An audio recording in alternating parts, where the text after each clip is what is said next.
It's been about 2 years since my last video. I'm not going to post as an animated character anymore. I did that 1 because I did not want to reveal my identity, and 2 because it was fun. In 2019, I was interviewed by Karen Greer. Her podcast is called On Belief. I'll put a link in my description. Before the show even posted, she got a cease and desist letter from Landmark. I suspect the information got leaked from someone else she interviewed. This goes to show you how Landmark uses its connections to try and stop information from getting out there. I believe it's been cracked open, to quote my first video. Landmark did identify me, but they did not directly contact me. A manager of mine who happened to have led my SELP in around 2003 let me know that I could be promoted, but as he said, I want to talk shit about Werner. It should have been more obvious if they wanted to make me an offer. It continued to be elusive and mysterious, where they want you to put the pieces together. Sometimes the connection has already been lost by the time you figure it out. So, I will continue to reveal things. This leads me to my next issue with Landmark, which is the lists they make. Landmark and the people who participate at a high level make lists of people and put them in categories. People in executive positions who participate with Landmark have access to these lists. They are basically good and bad people lists. Obviously, someone who talks shit about Werner is going to be put on a bad people list. You can't disempower source. This falls along the same lines as being a no possibility. Landmark uses a subsidiary company called Vanto Group to implement their distinctions into business practices without people who work at said company participating in Landmark's courses. In any company, organization, or government agency, if you do something considered nefarious, it is clear what you did and how you can potentially make good. With Landmark, it's this mysterious box that has a narrow opening. I can understand it at the level where they want people to make a choice, and they want people to make the right choice. Once the choice has been made, you're headed down one path or another. However, when you only get one opportunity every 15 years, you have no way to access the people who are blocking your path, and some of the people you are dealing with are corrupt. The process becomes unfair. Earlier in 2024, Ann Peterson wrote a book called Is This a Cult?, where she weighs it out and comes to the conclusion that Landmark is a cult. My personal position is that it is cult-like. Some practices are that of an organization acting like a cult. I want to address the mystical side of Landmark because, in my point of view, there is one. If you have ever participated in Landmark, the leaders become these wizard-like characters. That's one of the reasons I chose that cartoon character in my previous videos.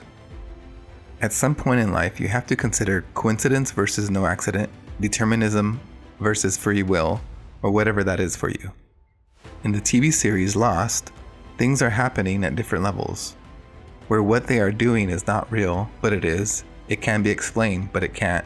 Pushing a button is the most important thing you can do, but also you need to blow that same thing up. It's a metaphor for life, and people focus too much on the science versus religion. Something in our reality is happening that can't be explained. Whether it's because we are three-dimensional creatures inside of a multi-dimensional universe, or because we are not intelligent enough to, or because that's the way it was designed. At some level, that's what the courses at Landmark are exploring. I struggle with, am I going towards the light, or am I going towards the dark? Things become more complex and unclear as it builds up, and when both sides have some dark and some light. For example, you have this company Landmark that wants to do good in this world, and many people who participate have done great things. And I have participated at Landmark. I started working for a company where my former SELP leader happens to be my manager. He has conspiracies in connection with his former fiancée and me that are not true. I make a YouTube video about Landmark and Werner.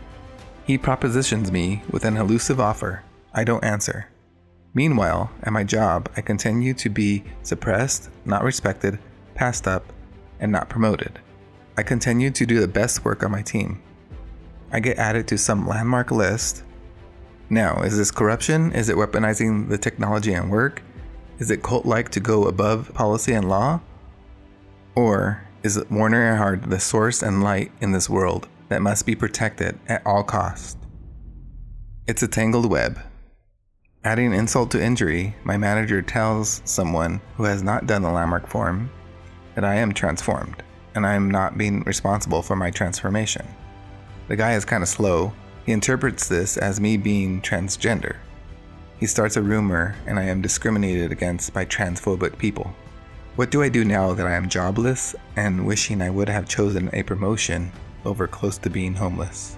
They have created a system to make it easier for them to make the right choice, but it appears flawed from the outside. All they have to do is empower Source, and they believe they are doing what is good and right in the world. Then they can smile and laugh because you are a lower person who can't make possibility happen. My last reveal in this video is regarding Donald Trump. Donald Trump did the S training in the 80s. At an event led by Werner, he created himself as being the President of the United States. Something has to be said about that. Not for or against him as the President, but that it happened. God bless America.